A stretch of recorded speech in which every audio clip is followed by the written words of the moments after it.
generally speaking, I've found that when you create a digital product, the idea is that people do less boring things. So if your job consisted of a lot of manual copy and paste and type and phone calls, whatever else, and we can eliminate that part of your job, then you can do more valuable things. I was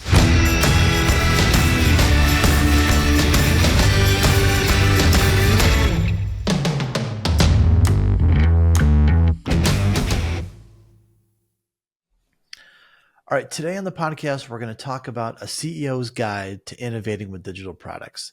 And the question is why would you want to do that in the first place? And so I'm really targeting this content really at CEOs of companies who really aren't in the technology space. And you're kind of thinking is that even for me? It's kind of grass is greener. That seems really great over there for non-tech companies, but how would we ever do that?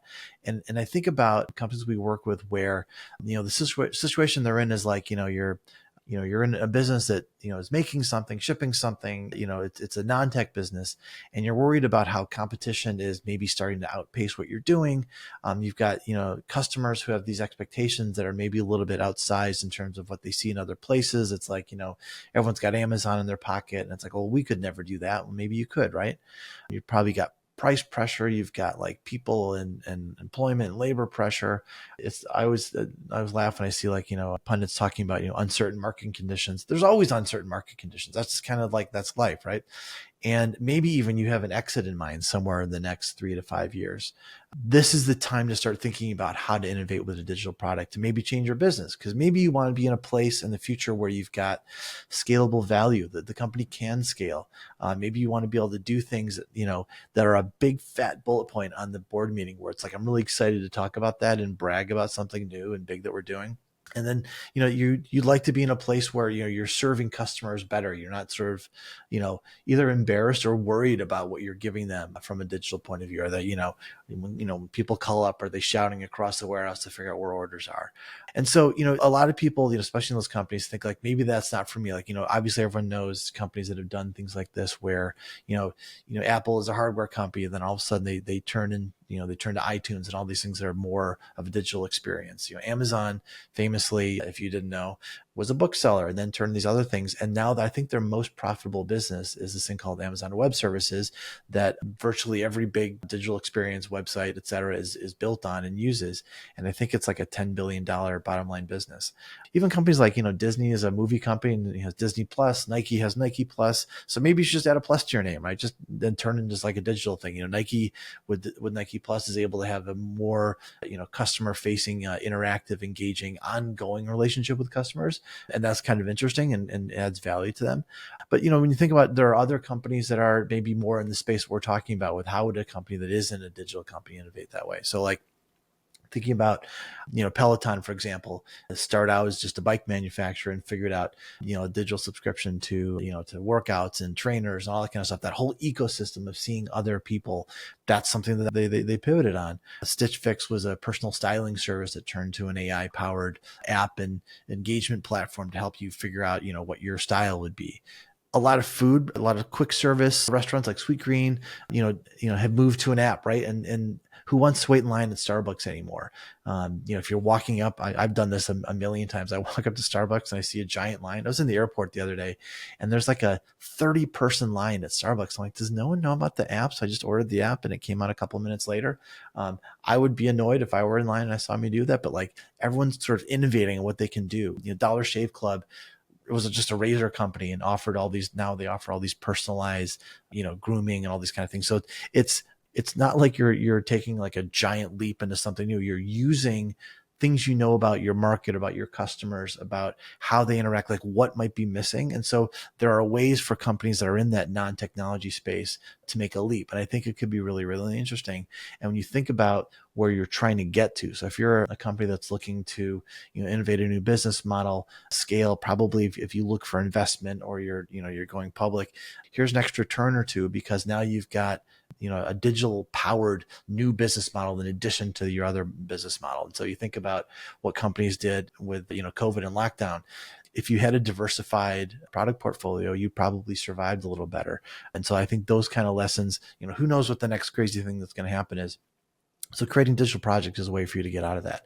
And frankly, I think the knee jerk is we look at like what are trends to look out for, like what's the thing you should be getting involved with. There's kind of a knee jerk right now to do, AI, blockchain, hybrid cloud, edge computing, and kind of all this BS. And I'll give you the super hot trends for 2024, and it's fix your operating model and fix your customer experience. That's so almost boring sounding, but the problem is if you just sort of like apply those technologies, those hot, buzzword technologies to something that doesn't work already, you're going to be in big trouble. So if you add AI to your already kind of clunky pieced together system, is that actually going to change what you're doing? So when I think about, looking at your operating model, this is like coming up with how to fix your system first before you build technology is really important. Just in the last 6 months, just think about customers we've run into. $200 million companies that run on spreadsheets with one person that manages the whole thing. And so, don't touch that sheet. And why did, Charlie change that number and column, ZZ55? It's totally untenable and can't scale. And so they hit a glass ceiling.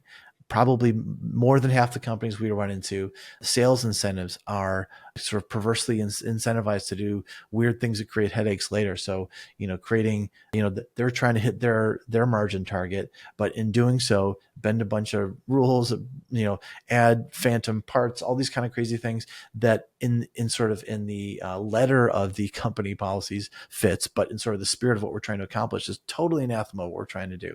And so, other things I've seen in the last 6 months, how many of you have data quality problems that create mirages? So you think that you've got X pipeline, you think you have Y amount of product in Z location, and you don't. And all of a sudden, 10 salespeople sell the same, sell out the same inventory 12 times over because you don't have a system to manage that.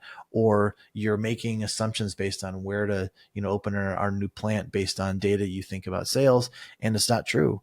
I think honestly, every company we've talked to in the last 6 months has had more than twice the number of products in their ERP or their database than they actually have, because of sort of careless data management of what goes into those things.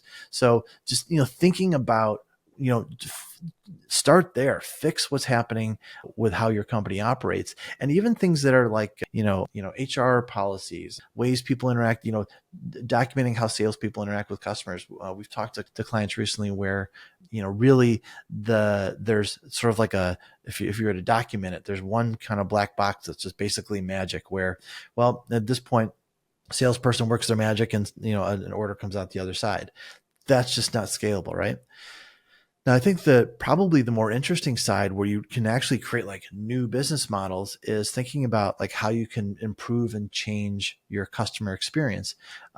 Most of the stuff we see kind of comes in two flavors. We're either battling customers leaving us because your systems don't support what customers want. They're not able to conduct business like they want. They're not able to get their data. You've given them wrong information. And honestly, competitors may have a different way of doing business, and they may have created the thing that we're talking about. And I'd much rather work with company B instead of company A because they let me do what I need to do and want to do faster, easier, better, more simply, right? Now, so if that's the defense side, the offense side is let's come up with something new before that happens, right? So if you think about, what things, customers are asking about, like where are the pain points? And this could actually come down to like that operational model thing again. If you're actually looking at how your customer journey happens through, from they haven't even heard of you all the way through they're a loyal customer, there are probably points along that journey that some kind of technology, some kind of digital product would enhance and improve your margins, improve their customer service. Everybody wins, right? So if you're thinking about, okay, great, maybe I'm interested, that is kind of where I get what I want to get to, but where are the areas I can work on? Talked about operational efficiency and customer experience, but thinking about kind of just more generally, this is an opportunity for market differentiation. So in a competitive landscape where things are always changing, if you don't come up with things like this, you're gonna get left in the dust. I think another big one is from a scalability point of view. so many of the companies we work with reached a glass ceiling because their systems couldn't support like $1 more. And so scalability is something that you kind of can't do without technology anymore. In the old days, just more people, right? And that doesn't work from a competitive or a profitability point of view. Another one, you're looking at what would you do with better data? So in a world where you were able to both deliver and get more and better data, you could have a data-driven business where people are making real decisions based on what really is happening in the market with customers, with your own, internal teams, and what's happening with, inventory in different warehouses. Like actually getting real data there, you could probably have a pretty different business. Kind of a sneaky one is improving your ability to get talent. If you are, like any company we've talked to, finding great people is really hard right now. And I think one thing that the current generation is pretty aware of is that interviewing is a mutual two-way street. And so they're interviewing you too. And so, part of the process is, how easy, how great is it to work here? How do we support you with digital products in a way that maybe another company wouldn't? And so if part of my day is manually entering something for 3 hours versus somewhere else, it's more automated, you'll be able to both attract and keep them better. And then that applies to training, and applies to, how they deal with, I don't know, time off, all these kind of things. There are a million different ways you can support talent and growth through better digital products. Another one that sort of maybe goes overlooked is just security in general. So thinking about implementing digital products where you manage both your kind of internal safety toward how your internal systems work, but also externally. Once you create a digital product and you've exposed the ability to get data to the world, you're at risk of hacks and leaks and all that kind of stuff. So there's a bunch of those places you can look. So if you're still listening, maybe this is for you, right? So that's kind of something that, so how would I do that? So as I think about where people, like where do things go wrong? Like where are the things where the kinks in the hose you're going to run into? I think there are three big places that I think you can focus on, and these are things that you probably can think through, and these make sense. But this is where I've seen people get stopped dead in their tracks. So I think the big one is just defining a product vision. I found that old ways of doing things just have a gravity to them. When we get almost the bigger the team, the more likely it is they're just going to try to recreate the old thing they had. And so it's really important to create a vision about where are we trying to get to? If I found if you give people like a number or a goal or a thing to work to, they'll figure out how to get there. But if we're just, just trying to do technology in air quotes, it's like, if you're up here in the Midwest and you can picture a nice snowy day in a pure field of just fallen snow, and there's two boys there and they want to run, they're going to race to a tree. One kid looks at the tree and runs straight to the tree. The other kid looks at his feet and just follows steps, and he kind of weaves his way all over the place and never gets there. You got to have a guiding light, or we're never going to get there. So think about like what numbers, what things to drive, and identify market opportunities. And just as a simple hack, like what's worked what's worked for other companies, right? Look at people not just in your own market but other markets. Look at what Domino's does with pizza delivery, right? Everyone that we talk to, whenever there's any sort of like process happening, like there's a bet 4 to 5 times someone's going to say, kind of like a pizza delivery tracker, and that's a model people get. So let's go with what works, right? Where's their other excellence? Amazon, maybe modeling Amazon's a bit of a cliche, but it works, right? And so the idea that they have same day delivery is amazing. And so could you do that? I don't know. Maybe think about it. Like give yourself a goal. Look at what drives and catalyzes the business about where you want to get to. And then I think the other one is make sure that whatever this is aligns with your business strategy. And I have to tell you that most companies we work with honestly just have a whole bucket of tactics that they call strategy. It's not really where we're trying to get to. It's like, we're going to do these 12 things. Really take a hard look at that and see if you actually have a strategy, frankly. And then when you've got a business strategy in place, how does your technology strategy catalyze and drive that? And there, I feel like it's very rare that someone has a technology strategy. Most technology initiatives are just kind of pretty tactical. They're, we're going to implement an ERP, or we're going to do this, data project. It's rare that we hear about why we're doing that and what's the number we're working on. So when we're all done and we're at the board meeting and it's 12 months from now, we spent all this money on this, ERP conversion, because we wanted to move margin 4% and we wanted to lower labor costs or whatever it is. And because we did that, here's what happened. That's the story I think you want to be able to tell. And it's pretty rare that we've seen people plan for it that way. And so thinking about your technology strategy, how it marries in, if we start there, you have like a fighting chance at getting out there. And then you've got it. Now you've got an expectation about what digital products could drive in the business, and you've got a number you're working on. And again, people really rally around, okay, let me solve this riddle of how do we move margin 4%? And it could be that you come up with a new, better way of doing it, right? So now, okay, so number two, let's talk about people. I mentioned that when you get a team together, the bigger it is, the more likely it is we're going to try and reinvent what we had already. And so this idea that people want things to stay the same, even if they say they want them different, I think it's about two things. You want to make sure your incentives are in line with what they want to do, and that it's a trying to say a safe space, but it's a safe place where you can express your ideas. You can try something risky. There's that whole thing about, with improv, you're supposed to respond to every new idea with yes and. So in an idea generation phase, it's in a way like everything's a great idea, right? And we're better off coming up with 35 ideas and then whittling them down to the three that really matter and make sense. That's much better than with every idea, let's litigate it on the spot and see if it gets to go in the bucket or not. It'll take you forever. You'll lose momentum. And then people will be afraid to express a new idea, right? Because everyone's getting whacked as soon as they come out. So think about how you can drive incentives that work for everybody. So I've found that with new digital products, the further down the organization you get, the more they're worried that their job is either going to go away or change or just be something that they don't like. So we have to think about, how is this new world going to be better for them? Generally speaking, I've found that when you create a digital product, the idea is that people do less boring things. So if your job consisted of a lot of manual copy and paste and type and phone calls, whatever else, and we can eliminate that part of your job, then you can do more valuable things. And I always think about, if you don't do that, just imagine the competitor who is doing that. So your company pays people 4 hours a day to copy and paste. This other company pays people 8 hours a day to do something valuable for the customer. That's going to be a more interesting company to work with. So think about how to align their incentives. The other one is a safety component, which is, it's been a little while, but Google did a study about what their best performing teams were. And they found that the most telling thing about a team was how safe it was to bring a new idea to the team without blowback and recriminations about stuff. And so if you can create an atmosphere, especially in this new product setting, where people feel free to bring their ideas to the table and work with because this is a risk, right? This is a new thing. In a way, like, new things probably fail. Like, if you think about whatever statistics about business, 1 out of 10 companies makes it 5 years. And, private equity or venture capital is like, if 1 out of every 10 companies we invest in makes it somewhere, your idea is probably bad.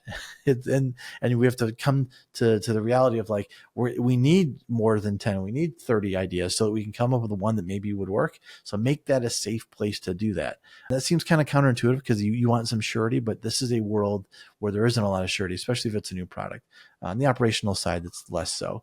And the other one is, think about who you're including. So there's a mix where we want to include as many frontline people, even customers, to get data as possible. But I have found that companies try to bring too many people into the kind of the innovation team. So, and think about what horsepower those people bring. So if this is like a super creative person that, can work with ideas and, be malleable and come up with different ways to solve things, great. But don't just include every director because you wanted to include every director.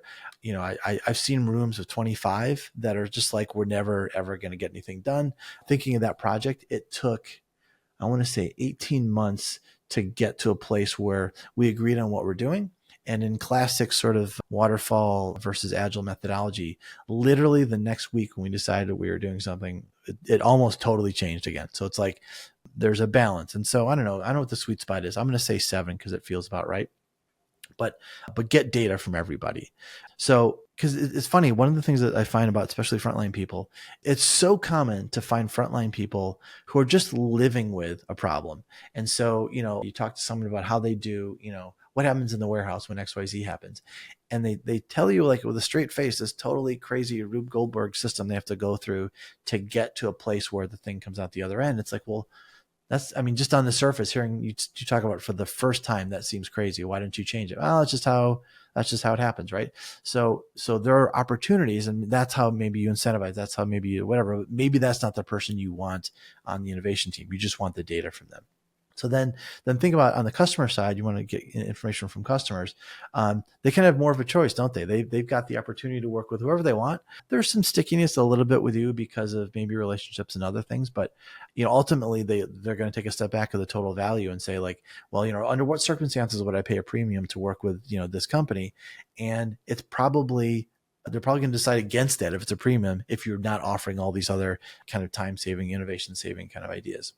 All right. So the last piece to really focus on, if we did, product vision people, I think the other one is the mindset around creating a digital product is you have to be iterative.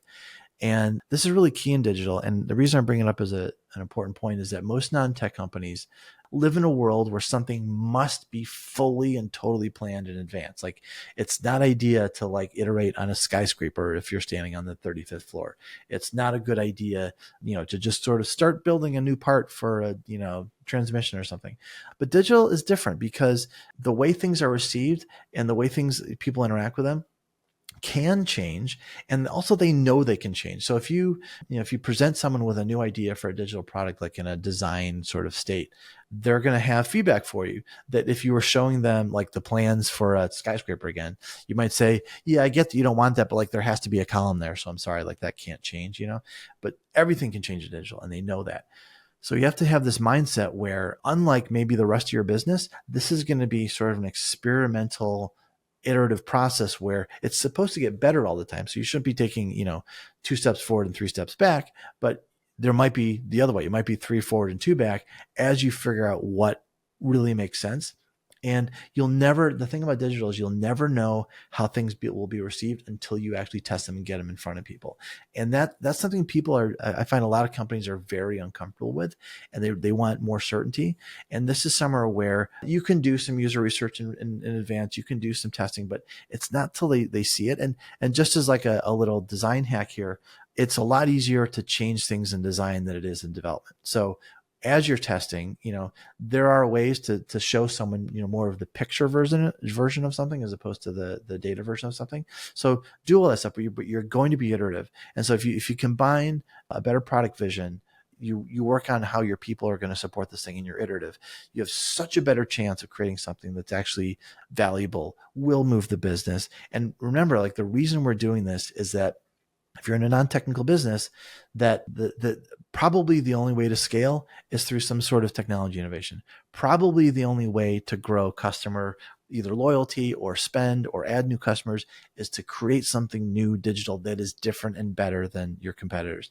And I've said this to customers, 1,000 times, that if what you're delivering to customers is just sort of like, the thing that anyone else could offer. So it's like, oh yeah, we've added the Oracle online ordering. Well, then clearly every one of your competitors could offer the same thing. So how is that a differentiator, right? So when you create something new, it's like, well, the only place I can get this kind of either data or interactions or service or whatever it is, the only place I can get this is from Acme Company.